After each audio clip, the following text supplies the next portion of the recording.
My session here is on the forming and developing students, in particular student athletes, through the athletic and competitive portion of what that can look like in combination with their faith life. And this is actually a really special presentation for me.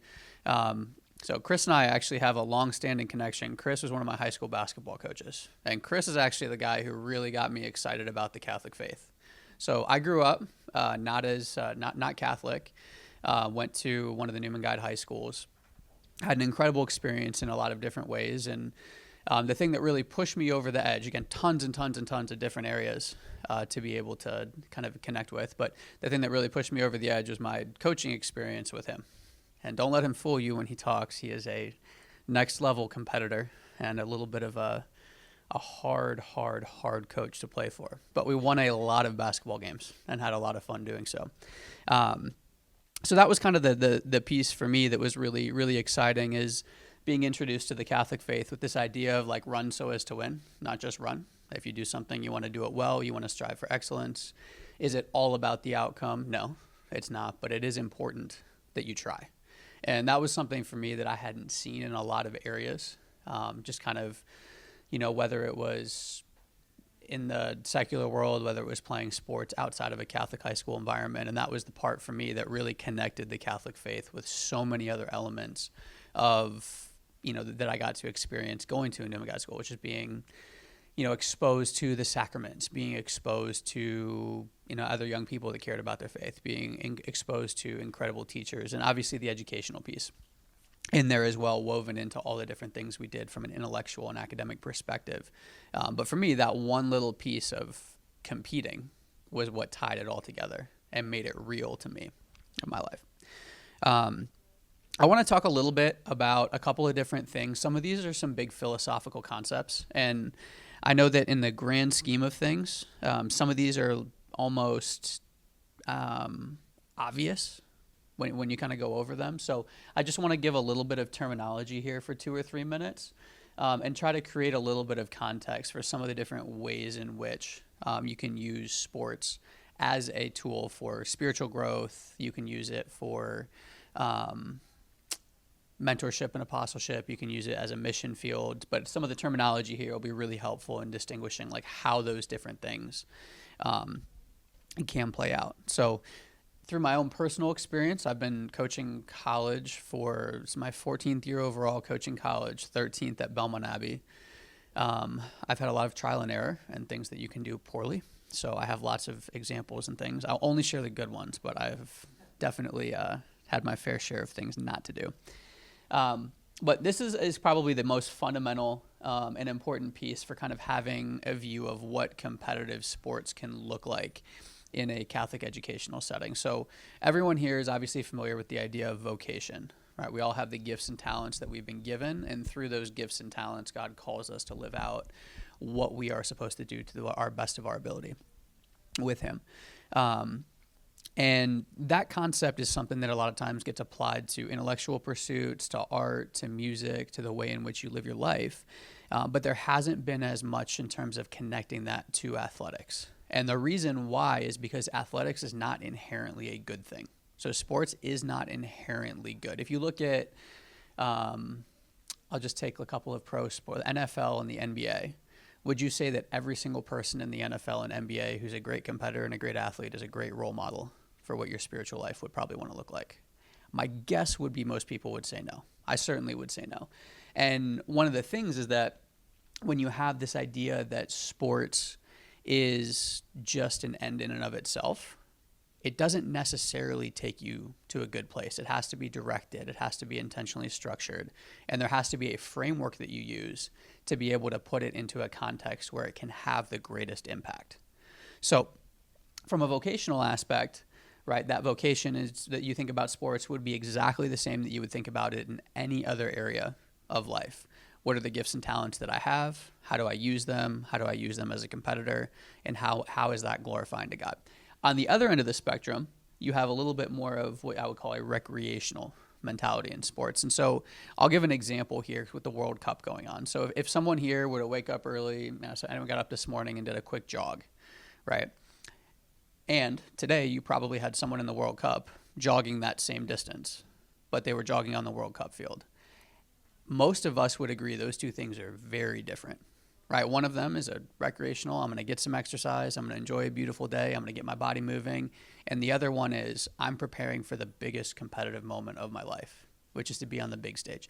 Now, they might run the exact same amount of distance, they might run the exact same amount of time, but the purpose of what those two things are directed towards is very different. And so just kind of splitting up, one of those is more of a vocation of this is something that I'm using my gifts and talents to do. And the other one is I'm enjoying using my physical skills and my body. So that's the first definition here that we'll get into. The second one is trying to split up competition into two different categories. And this is kind of where, if you think about my example earlier of the NBA and the NFL in particular, you have just different views on probably what a Catholic institution should have. And again, take baseball, take hockey, take soccer, whatever, right? Take whatever the rich and the famous in the sport are. So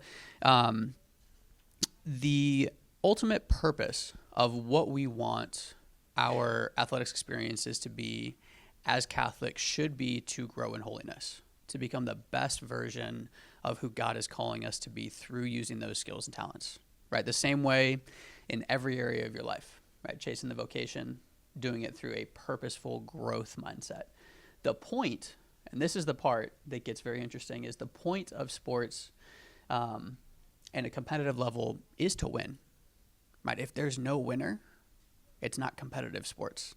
And that's kind of where, going back to that previous slide of vocation versus recreation, if Chris and I go play a pickup one-on-one game, but we don't keep score, that would probably be a little bit more of a recreational thing. If we go both play in a 5-on-5 men's league where we have advancement to the national tournament for, Chris, how old are you? Don't answer. If we the 30 and up division, right, that would be more of it's still fun, but it would be something that has a little bit of a secondary purpose where the point is to win. So splitting up, the point of what we are doing in competitive athletics is going to be competing to win. And the purpose of what we are doing is going to be about how are we creating those growth opportunities to grow in holiness through that experience of competing to win. So the relationship between these two things is incredibly important. You have the purpose in the center, and the point is kind of like a compass. It's going to take you different places depending on where you point at. All right.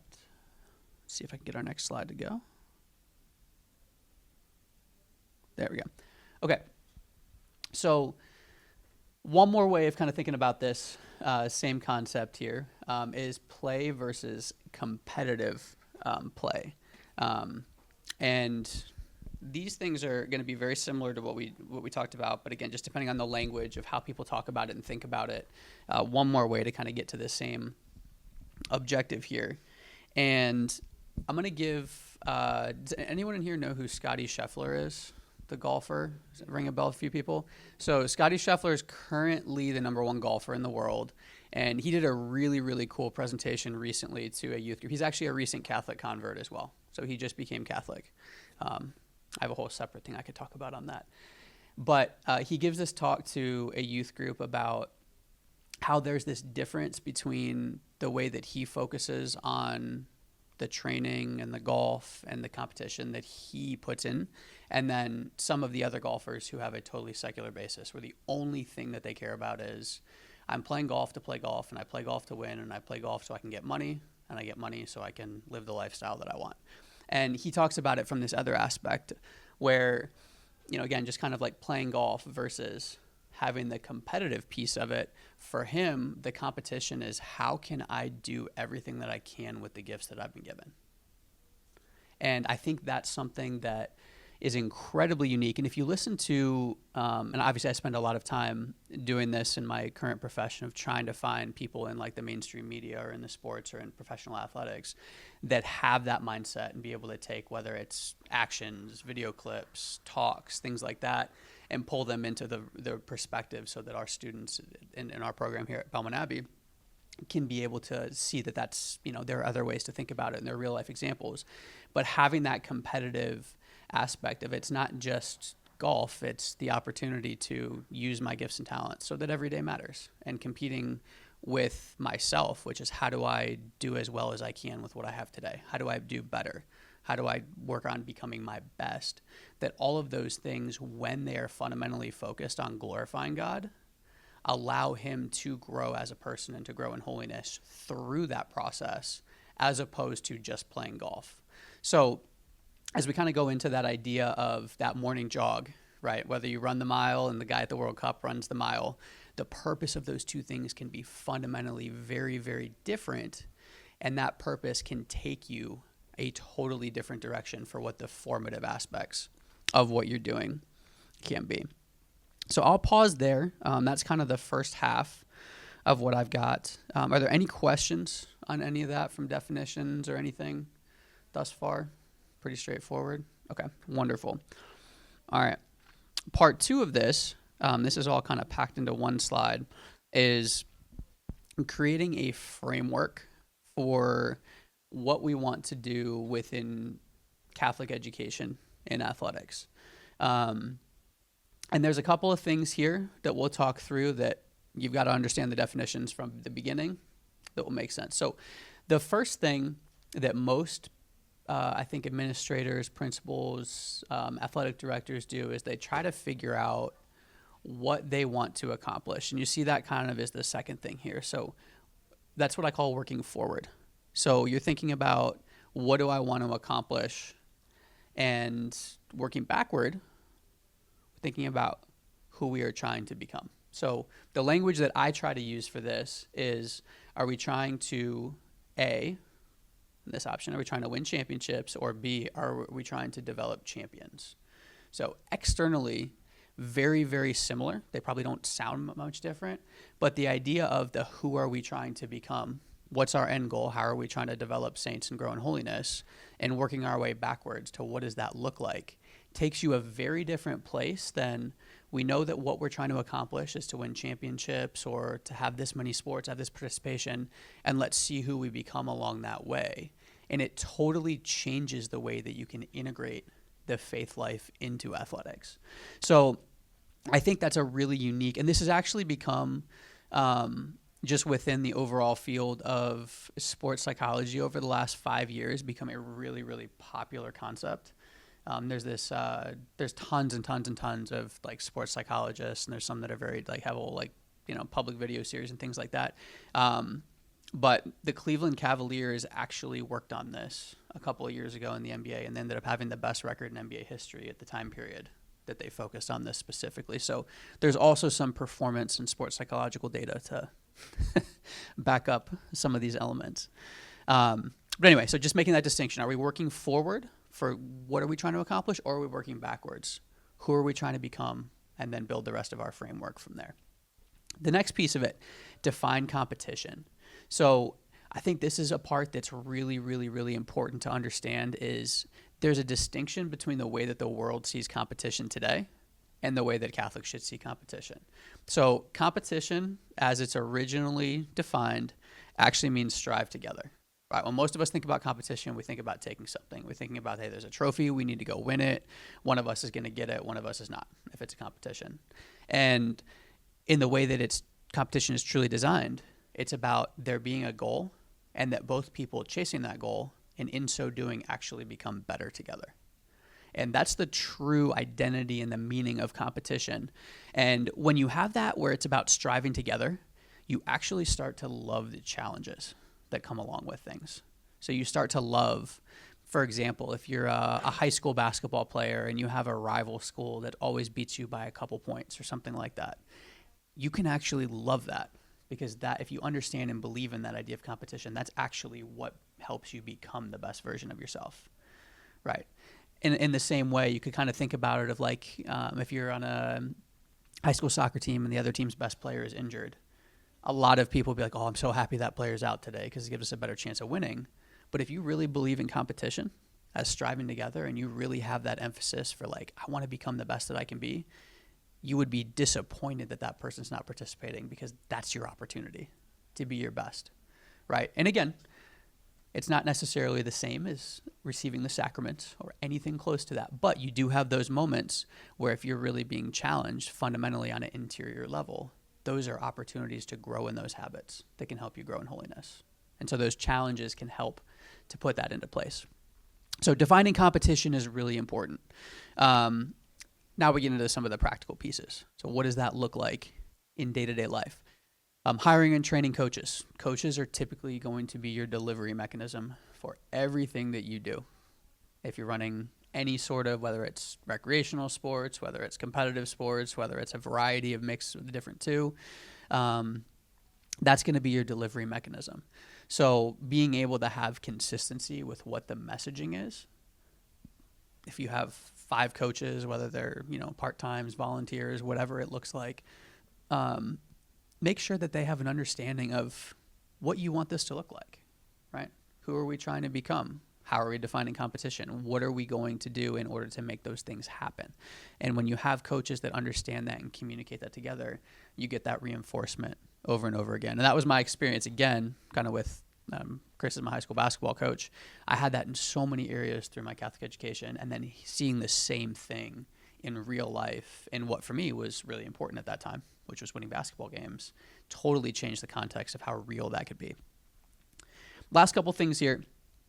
So the Catholic anthropology, which is how do we view humanity through sport. If you guys are here at the Cardinal Newman Society conference, you are probably part of the 0.01% that knows what Catholic anthropology is. So that aspect of how do we view the human person, how are we made in God's image and likeness, and how does that impact not only what we do and who we want to become, but how do we treat others in the things that we are doing. A lot of the educational pieces of what you can do in terms of that definition of competition, right? It's not adversaries, but it's people to strive together with, can change the way in which you see competitors and can change the way that the sportsmanship and the respect are carried out. Talked a little bit about this one in the beginning already, but properly directing sport, right? If sport is only directed at either recreation, just having fun, there's nothing wrong with that, but it will stay as having fun. It doesn't have this same formative element that if there's a competitive piece to it. And number 2, if sport is only directed at winning championships, which is where you end up here, you lose who are we trying to become, and you lose that ability to be able to put that Catholic anthropology into practice. The last 2 things here, just how we want to compete, and then finally the last thing is going to be about a concept called reframing. Competing to win at the right cost, and I kind of define the right cost of like putting this framework into the way that fits with the Catholic faith and with your school's individual missions, is essentially the same process as a robust spiritual life.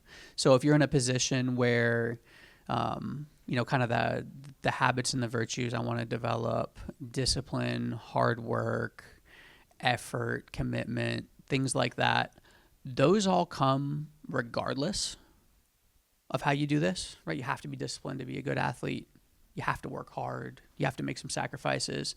But if you can really figure out how to do that in a way that starts to develop things like selflessness and intentional sacrifice, putting others ahead of yourself, being able to compete in a way that brings the best out in others, that idea of the right cost, the right sacrifices starts to create that formative opportunity for we are becoming, hopefully, right, holy and working towards becoming saints rather than we're just becoming good athletes. And those 2 things can go together, but they have to be directed in a way where they do. And that's kind of the job, I think, of principals, athletic directors, administrators. How do we make that happen? All right. Last thing that I've got here, why are sports better at Catholic schools? And I think this is an idea of, I look at it as 3 levels here of what sports can look like. And the first one is just sports is sports. Sports is play. Right? We go out and we play, and it's a good thing, and everybody has fun, and then we go home. Then you get to the competitive level. And I'll just kind of take like a random, let's just say a secular high school. And their job is, hey, we want to have a good team culture. We want to have chemistry. We want to compete well. We want to win championships. And that develops some good human virtue. There's some really good things that can do. But doesn't necessarily help you integrate those things with your faith life. And this is why being able to have the Catholic education integrated with what you're doing as an athletic department can be so incredible. Is if you walk that walk, right? If you have the anthropology, if you have the point and the purpose defined, if you have all of those pieces and the structure and the framework together, the students that participate in athletics intentionally have the opportunity to grow in their spiritual life in the moments that they are in their competitive opportunities, in the moments that they're in practices, in the moments they're interacting with their teammates. And it's the difference between the intentionality and the structure and the framework and understanding who we want to become through what we are doing rather than just what we are chasing. So rather than just purely developing some of the human virtues, the opportunity to have a true Catholic, authentic education, again, for people who have some element. It could be a small thing of, I have, to play volleyball. I feel like that's a great opportunity, and I have a gift and talent in it, and I want to do my best in it. Like, that's a vocational calling to do well with something. And if we direct it and we create the right framework, those moments can become things that help each student on their spiritual journey rather than just being fun moments that they can look back in and enjoy as an athlete. So anyway, I think that's kind of covers all the basics of what I wanted to go over today, and I think I'm probably on time, right about at my time limit here. So I will stop on that and take any questions, and then I'll hand it over to Chris. So, yes? What do you think about, I have two questions. Breaking up the score against another team and the progressive Catholic anthropology on the celebrations that they call them sillies. Like that when athletes hit some do a really good basketball, they kind of act a certain way, kind of like to stick it to you at the bench. So I think a lot of those things, the celebration one is, I think, a little easier to attack. So I think it's, in my personal opinion, and again, there's a lot of debate on some of this stuff too. But I think if you're trying to share the joy of competing well with the people that you're around, that's a really good thing. And there are different ways in which people can express that. I think anything that's directed at an opponent typically is usually not a good way to direct those things, but directing those things towards your teammates or towards your coaches or sharing those moments together, those are actually some of the things that really create those strong human bonds, like deep relationships. It's because you share those moments together. So I think that in those, there are some really, really good things that you can do if you celebrate properly. And I deal with this all the time. So I have, in 13 years coaching, I coached both men's and women's tennis. I've had players celebrate in a very good way for their teammates, and so also have had players that have had consequences for celebrating in ways that were directed at their opponents. And I think those are things that you can learn from and develop, but as you really start to have that become a culture within like your athletic departments or your teams or what you're doing, when it's about celebrating together and sharing the joy of what you're doing, that's a really healthy, again, same thing, that can help you grow in virtue. Or if it's about putting down the people that you're quote unquote competing against, then that's going to be something that's very negative. It kind of comes back to your view of competition. Is this about like sticking it to the other team, or is this about like we were able to share great success together in what we were doing? So that's on the celebration part of it. For the score piece of it, I think some of it depends on just kind of the context of what level you're playing at. For example, like in soccer, I'll use World Cup, there's a goal differential. So if you win 7-1, you need to win 7-1. Otherwise, you're going home. That's part of the deal. I had another example. I coached one of my kids' basketball games. I think it was 8 and under. I think we were down 50-0, and we hadn't crossed half court by the time halftime rolled around. And I kind of look at the other coach. I'm like, they're 8. And our kids can't dribble, and you have an AAU team on the other side that we haven't touched the ball yet. So I kind of experienced that from both sides. If there's a little bit of like a context piece of it, of like, is it something where it's about advancing and competing your best and trying to, achieve what you want to as a team? I think there are times where like a huge score differential doesn't necessarily mean you're trying to run up the score, especially in the right setting. Whereas on the other side of it, if you're, the team can't walk and chew gum and you're up 50-0 and they haven't crossed half court yet, there's a little bit of an element there of like, okay, we're probably crossing into the lines of being poor sports. So some situational stuff. Yes? So I got a real personal example. Mm-hmm. being gone in Philadelphia. And I coached the 7th and 8th grade varsity Mm-hmm. girls. We're not very competitive because half the team never played basketball before. So I feel your pain. And in fact, the team won the championship. And they were blowing us out. Mm-hmm. It was like they were up like 40-5 or something like that. And their coach basically called off dogs, so they had to pass the ball like 10 times and take shots, And as soon as the other team started doing that, my girls became deflated. Mm-hmm. And then they lost the competitive spirit they had in the striving that they had, and it was like, to me, I was happy that the other coach called off the dog, but then I saw the reaction of the girls, and the girls told me at the end of the game, Coach, you can't let other teams do that to us. It's embarrassing Mm-hmm. to us. As soon as they gave up on us, we gave up as well. So I learned a big lesson from that, with how they perceived, what was going on in the competitive spirit. And, so I actually called the coach afterwards. I said, I appreciate what you thought you were doing, but this is the impact it had on Mm-hmm. the girls. And I said, so next time we play you, just keep playing. Yep. And the girls respected that. It's a great example, and like I've had experience. In particular, our women's team has been really good the last 2 years, but the men's team that I've coached has been very competitive for the last decade. And one of the things I get a little bit of feedback both ways of either one of two things: thank you for playing hard against us all the way until the end, or on the other side, why didn't you let up? And I think that's a really tough balance sometimes to strike too, of knowing like, what do you do in this situation?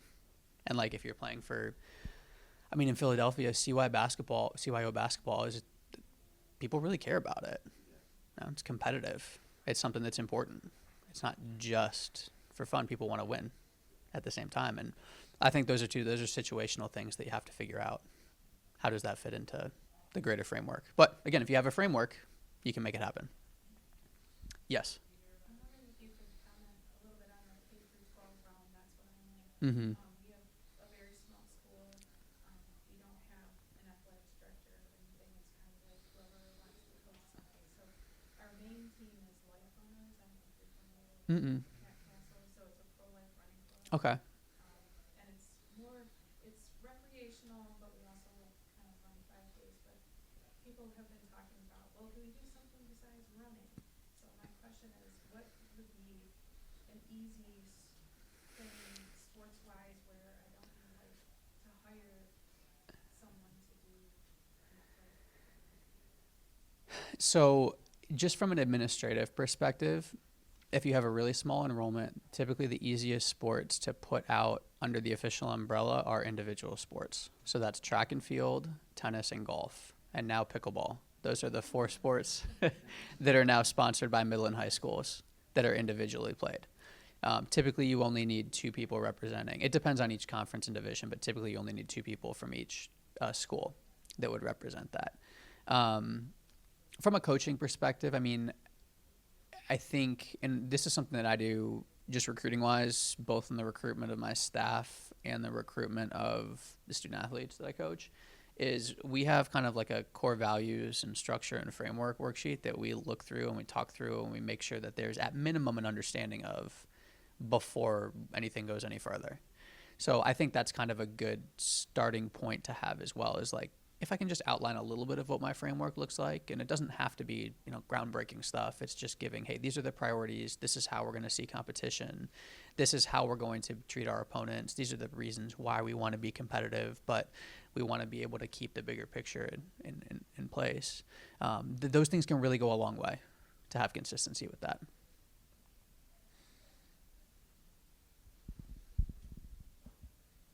Anything else? No. Thank you guys so much, Chris. Appreciate it. Hello, everyone. My name is Chris Vander Woude. First, thank you, Michael, for all those lies that you told about me. I will correct them for the next 30 minutes. So I'm here to talk a little bit about my dad, and I will connect the reason why towards the end of the talk. A year and a half ago, April 9th of 2025, a little boy was born here in Fairfax, Virginia, and his dad baptized him right away because he was supposed to die. And that was because he was diagnosed with trisomy 16 4 months prior. Trisomy 21 is Down syndrome. As the numbers go down, the handicap goes up. He actually would have trisomy 13, which is a death sentence, 90% fatality rate. So the parents started praying. They named him Tom when he was in utero. They blanketed their communities, their small Catholic school, started praying. The first prayer was that he would live long enough to be baptized, as hard as that is for parents to pray. Midway through, the mom changed her prayer because she was reminded that God likes to be challenged and God likes to be generous. So she changed her prayer to a full cure for her little boy. He was born April 9th. Dad baptized him. He lived a day. The priest confirmed him. Lived another day. When he was born, he was missing his right eyeball. And telltale signs of lower trisomies are eye issues. But medically speaking, he was declared normal. There's no scale. Generally, with trisomy 13, the body doesn't develop. Major organs have serious issues. In short, the body is not ready for this world. None of those issues existed when he was born, other than his right eyeball missing. He kept living. He was supposed to have died. He kept living. They talked about discharging him. And they did a swab test of his skin. The DNA swab test showed that he did not have trisomy any longer. So they did a blood test because the medical staff wanted to make sure it wasn't a faulty test. And the genetic blood test came back and said, this little guy has no trisomy in his system, in his DNA, despite 4 months prior having trisomy 16 in his system.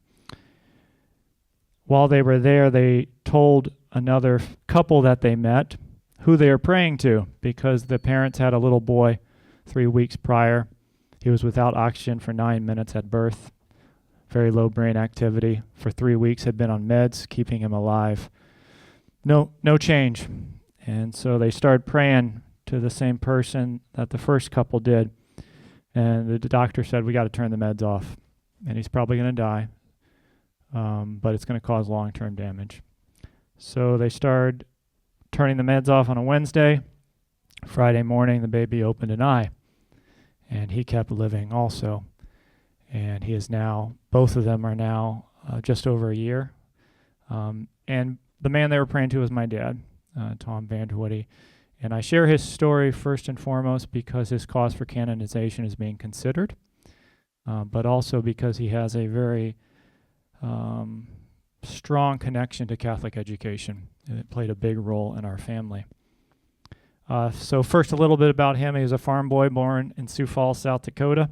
My mom was a cheerleader in Sioux Falls, and that's where the Hollywood story ends, so to speak. After high school graduation, my dad went to Creighton University. He majored in math with a minor in physics and philosophy, which you don't hear that combination very often. But I do believe that, first and foremost, his grade school days with the nuns in Sioux Falls, and then having his Catholic education in Creighton, especially grounded in philosophy. He was taking things like atomic physics while at the same time taking philosophy of God. Provided a foundation for what he believed Catholic education and formation should be. After college, he would join the Navy. He flew A-7s in Vietnam on a tour, became a commercial airline pilot. At one point when he was laid off, he went back to school, got his master's in actuary science. None of us got his actuary science genes. And then would only practice actuaries for 1 year because he went back to commercial airlines and flew until he retired. But in 1981, my family was in Georgia. And that's where I was born. And my oldest brother was becoming a freshman in high school. And my parents kind of saw the writing on the wall, the 70s, time of confusion. It was seeping into education, seeping into the Catholic Church. They tell the story that sex education was just being taught. So when my parents opted the oldest two out, they had to spend the period in the break smoke room for the faculty and staff. Somebody here said, well, was that with the faculty and staff smoking in it, or was it just empty? It didn't matter. My parents actually moved closer to the school so they could come home during that break. But seeing the writing on the wall, they decided to look for something else. And they saw an advertisement for a small shoebox school called Seton School in Manassas that had recently been started. They made a visit up. And this petite woman who will be honored tonight, Mrs. Ann Carroll, convinced them of moving the family up and embracing Seton School and the Catholic education, which was authentically Catholic, unapologetically Catholic, rooted in the formation with the Catholic Church. My dad's biggest criticism of the school was that it didn't have a full-size gymnasium. The three-quarter size gymnasium was carpeted and only had one basketball hoop, which he fixed very quickly once he moved up here. So from 1981 on, my family has been in this area. I'm one of 7 boys. The oldest is a priest of the Diocese of Arlington, and the youngest, Joseph, has Down syndrome. They're the 2 favorites in the family. The first one, I don't think you need to explain why your relative, brother, who's a priest, is the favorite. That should be obvious, no arguments. Joseph's the second favorite because specifically he has Down syndrome. My parents did not know that he would be born with Down syndrome, but he was the greatest gift. He's the greatest thing that ever happened to our family, which unfortunately we live now in a culture, right, where we have countries bragging about solving the Down syndrome problem. We have influencers now YouTubing about the tough decision that they made to kill their unborn child because it was diagnosed with Down syndrome and being praised for it. And it's sad in so many ways. But for Joseph, he taught our family how to love, right? It's John Paul the Great who talks about the law of the gift. You find yourself when you give of yourself. And those maybe that have never experienced somebody with special needs maybe don't know that they challenge you to grow in ways that you never thought they would grow. My dad and Joseph were always together, especially after my dad retired. My dad was Joseph's biggest cheerleader. One of our close family friends described him as wearing Joseph as a badge of honor. He was so proud and happy to bring him wherever he went with him. He coached all of us, and his last team he coached his grandson, and the only requirement for coaching was if his son Joseph could have a jersey and be on the team. And my dad worked at Christendom College his last 5 years as the athletic director, and Joseph would come with him every day to work and quickly became a VIP with the college kids. And on September 8th, 2008, on my family's farm, my brother Joseph fell into the septic tank, walked across accidentally when he was headed to the pool to do his morning routine. We're not sure if my dad heard or saw, but he did what we all hope and pray we could do. He jumped in. If you don't know anything about septic tanks, the one thing is they kill, and they kill quickly, especially the gases. There was a man working on the house there. My dad told him to go tell his wife to call 911. So while my dad was trying to lift Joseph out, the man came back, tried to pull Joseph out while my dad was pushing up. Joseph's about 170 pounds, 5'2", covered in sewage. There's no way my dad was going to be able to lift him out. As the man's pulling from the top, my dad's last words were, "You pull and I'll push." And then the gases overtook him. He would sink below, and the death certificate shows that he drowned. Many, unfortunately, in our culture would say, what a waste. Why would a 66-year-old healthy man on no medication, the foundation of the community who everybody turns to when they need anything, why would he throw his life away to save somebody with special needs? Many in our culture would say that. Unfortunately, the number is probably growing. But we don't, right? We who have faith believe that there's no greater love than this, than a man lay down his life for his friends. My dad's viewing was attended. It lasted over 7 hours. Many people came who had never seen my dad. His funeral was attended by 2,000 people. 76 priests celebrated, the local bishop, and over 80 altar boys. And that's because at the parish, my dad was in charge of the altar boys, and his approach to life throughout coaching and also altar boys was the more the merrier. Why on earth would I only do something by myself if I can include others, especially my sons or young people that I can pass something on to? At the funeral, there was a seminarian who had developed a parasite while he was in Central America studying, to the point it was so bad they couldn't get a handle on it. He was going to leave the seminary. So he went up and said a prayer before the ceremony started, and he asked my dad, he said, "Mr. Vander Woude, I don't think I can be a priest if this isn't taken care of." It had been months, just ruined his system. So after the funeral, he went and had blood work done. The doctor called him 2 days later and said, "Whatever you did worked."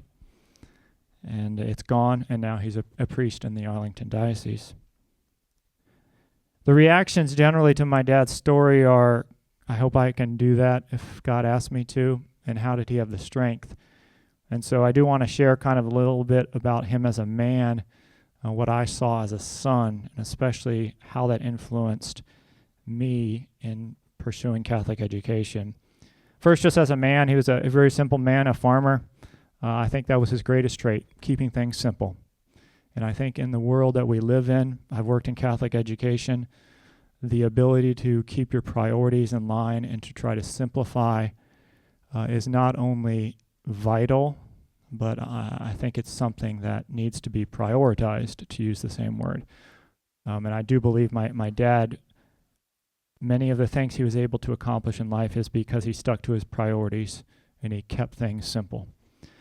Great man of faith, but again, it was a simple faith.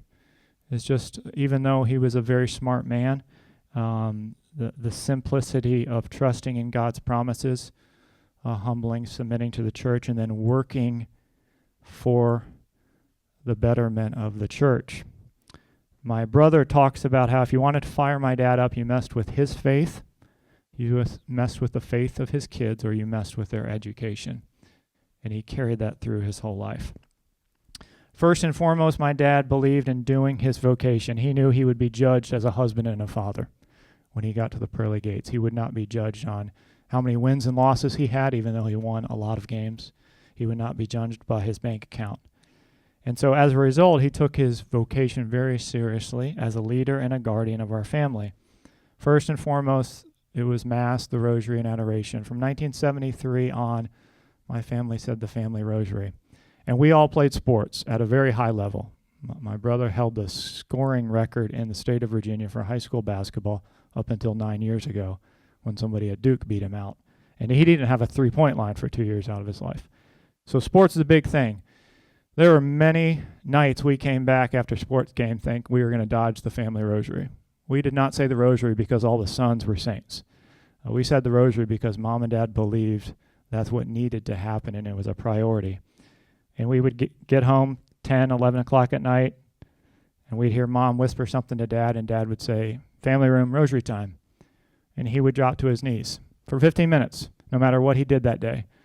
And as a son, there's two images burned into our minds. And the first is seeing your dad humble himself before God for 15 minutes, leading the family in prayer on his knees. He didn't read theology. He definitely didn't write theology. But he prayed 15 minutes every day, and that has lasted impact. And also he was the leader when it came to Mass confessions. We did things as families. We didn't have many traditions other than spiritual. We went to Mass as a family, we went to confession as a family, we went to adoration as a family. He also guarded the family, guarded the priorities, guarded his relationship with his wife. They were a team. He never talked bad. Actually, they never talked bad about each other in front of the kids. They had arguments. Life wasn't all roses, but never in front of the kids. And the worst thing we could hear in our family, in our house, was, "What did you just say to your mother?" Which was usually followed by, "Go to your room and wait for me." And nothing good happened after that. But he also guarded Sundays. And this is where it plays into sports. Sports is ruining the family on Sunday, to be blunt. And this is coming from somebody that believes very strongly in sports. I've worked as an athletic director. I've coached at high levels. But high-level sports and the need to participate in Sunday athletics is ripping families apart. And I've seen it, especially in this era. You have one parent taking one child to one tournament or to a practice while the other parent takes the kids to Mass. And then they don't even go to Mass together as a family, let alone share a meal. And then on Monday it starts all over again. And I understand that many families do it because they feel like it's the best thing for their children. But for my parents, it was a non-negotiable. I don't even think my dad would explain it that way. The risk just wasn't worth the reward of taking the Lord's Day to do competitive organized sports. We played plenty of recreational sports on Sunday, and that was the one day I saw my dad take a nap, relax, watch our Redskins lose.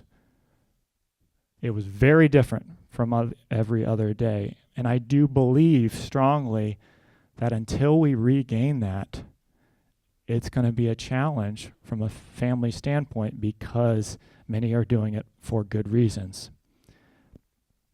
And lastly, I just want to talk a little bit about my dad's involvement in Catholic education. I mentioned being taught by the nuns, going to Creighton University, but my dad believed very strongly in Catholic education, and I would say Catholic formation. The type of person you are is more important than your occupation. And he believed so much that for him, that was the only thing worth getting in debt for. He was a man that did not believe in borrowing much money. And I remember very vividly having a conversation before I went to college about getting into debt. And he said, Chris, this is the one thing that's worth getting into debt for, is to helping you become a better person, a person of virtue and character, especially if that education is rooted in authentic and orthodox Catholic teaching. And some ways that he helped and supported Catholic education, I said he moved the family up in 1981. Seton School was only 6 years old then. At that time, Seton School and Seton Home Study were one.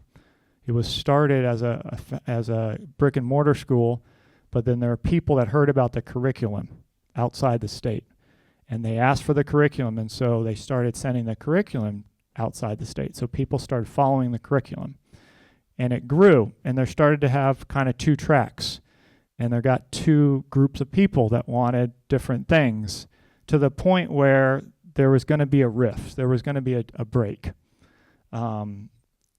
And some people at Seton have even talked about how they were getting their resumes ready in the early years because they thought this rift was going to ruin both.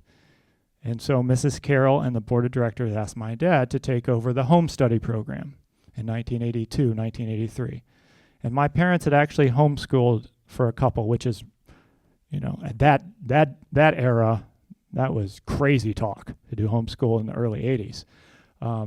So for a year, my dad took over the home study program, kind of saved it, and then he was the one that found Dr. Mary Kay Clark, who kind of turned it into now the biggest educational resource, if not in the world, definitely in America. So right away, but then also at Seton School, I think as Catholic educators, we understand that there's people in our communities that do the little things, do the hidden stuff. They don't need the glory, and to a certain extent, they can make or break the organization. And that was my dad. Mrs. Carroll is quoted as saying that if my dad had not been present, Seton School would not still exist because of him doing the quiet stuff, but also having her back. And being somebody who's been in administration as a dean of students, having parents who have your back is tremendous, and sometimes can save the school. And then eventually he would work at Christendom College for 5 years, also because of his dedication to Catholic education and working with young people. He loved to work with young people. He had a joy and a humor. But also, I think one of the attributes from him that I believe goes unnoticed sometimes is he had this ability to give justice without judgment. And I think for us that work in education, it's easy to say, and it's very hard to apply. But my dad had a great ability to love the individual and to be able to give some tough feedback. But the young people would flock to him because they knew it wasn't out of judgment. It wasn't anger. It was out of truth and love. St. Francis Xavier has a great quote. I'm going to butcher it because I didn't write it down, but it basically says, real strength is found in gentleness, and true gentleness involves real strength. And I do believe that kind of portrays my dad. And lastly, as an individual, and this played out especially as a coach, his desire to mold, mentor, especially through demanding young people do tough things with self-control. And I think this ties also to sports.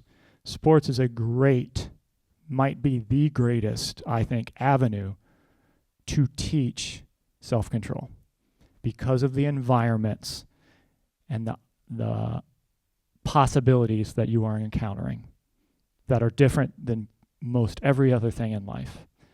And my dad was a big believer in you can't control your mouth playing a sport. You're going to sit on the bench and you're going to learn to control your mouth, because long down the road that will be better for you. So I do believe he believed in the benefit of sports, but doing it in the right way. Doing it in a way that taught virtue and character. So why now? Why am I talking now? And I mentioned it at the very start, is because 4 years ago, a man who never knew my dad started the Vander Woude Guild because he was a convert, came across his story and said, why isn't this guy canonized? It seems like it's all there. And then in 2017, Pope Francis added the offer of life as a new path to sainthood. I think he was thinking Maximilian Kolbe. JP2 canonized him as a martyr for life. Francis, I think, just changed the terminology, an offer of life. And so the Guild has been asking the diocese to consider opening my dad's cause under the offer of life, given how he ended his life. And the diocese has been very positive. However, the cause for canonization goes slow and is expensive, unless you are JP2, Pier Giorgio, Carlo, these big names. So I've started traveling the last year just to share my dad's story. First and foremost, I just believe Dad's story is one of hope and inspiration. He's a normal man. He was a mechanic, a pilot, a coach who focused on doing the little things, being a great husband, being a great father, being present to his children, helping young people. And we need those examples, especially in the world that we find ourselves in, especially examples of manhood and those that can live and lead a family. And so for those reasons, Dad's story resonates with so many people, especially obviously those with any connection to special needs. There's an instant connection there. So we submitted all the documents 2 months ago to the diocese, and they are now kind of in wait and pray mode. But the power of my dad's story is really that he had been doing that his whole life. People ask, wow, how did he do that? Like, because he was giving his life day in and day out for his family, for the people around him, for his organizations, for the Catholic schools that he was serving. It didn't happen in a vacuum. Character and virtue are built up day in and day out. And I do believe that's the power of doing the ordinary, even if it's hidden, allowed him to do the extraordinary when God asked him to do it. And I'll just end by saying in God's plan, which is sometimes confusing, sometimes hard to understand, my brother Joseph now takes care of my mom. My brother's 37. He has been healthy ever since, despite him supposed to have died in the hospital with sepsis. He never developed sepsis after the accident. He has been healthy ever since, and now he takes care of my mom in her golden years. She's slowing down. She doesn't move very well.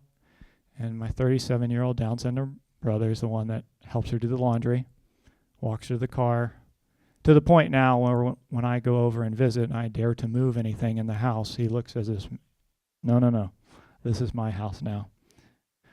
So whether or not God chooses to bless Dad with being canonized saint of the church, I do believe his example of doing the ordinary each and every day by aiming to do the right thing prepared him to do the extraordinary. And this is something that we can all follow, imitate, and it's a great example to inspire us of hope and what we can achieve with God's grace. So thank you for your time.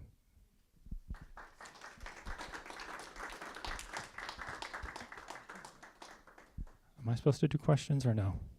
You can do questions. We're a little bit early, about 15 minutes, so. I like being early. I will do 5 minutes of questions, and we'll be 10 minutes early. Any questions? Is Bob Vander Woude your brother? He is. You go back and point him out, maybe the pictures. He's not. He didn't go to Christendom, so he didn't get that picture. He went to Franciscan. He's a black sheep. So did my wife, though. So. Can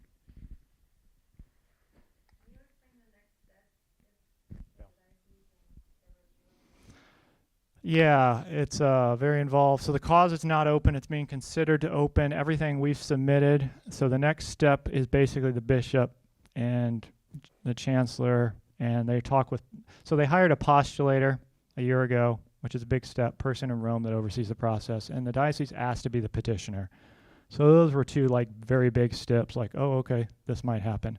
So the next steps is the postulator in conjunction with the bishop decide, yes, we want to open the cause, and the bishop does a formal, I'm opening the cause for Tom Vander Woude and declaring him servant of God.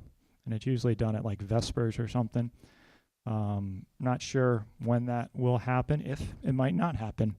But if I was a betting man, I'd say it will happen based on the feedback we've gotten. So those would be the next steps. We're just not sure when it would happen.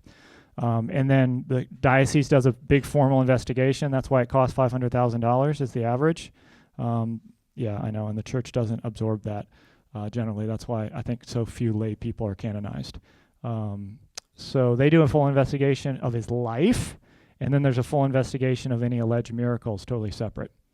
Which are scrutinized very heavily. There's a board of medical professionals based on what the miracle is that examine those.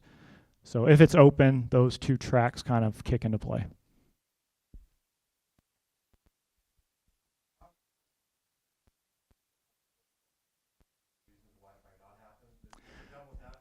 Yeah, now they've changed the term. It's just like an annulment, quite honestly, you know, the term. So now it's promoter of justice. It used to be devil's advocate. So, and yeah, in every interview, there's a notary, an attorney, somebody arguing for, somebody arguing against. I mean, to the point, they've told us that if they open the cause, they literally tack a piece of paper to the door of every church of the diocese saying, if you know anything, you are bound to come forward. And all the conversations are lock and key, totally confidential. You are not allowed to tell anyone about what you said because, right, you don't want to be the person like, you submarined it. So it's highly confident. And I mean, it's reassuring, right, that they take it so seriously. Sometimes it's a little bit of pain, like, can we move this along? But yes, yeah, and even I've been helping doing the interviews, and the Monsignor's like, you got to get, I'm like, I'm trying to get bad stuff. I'm trying, you know. So yes, there is. All right. Thank you, everyone. Have a good rest of the day.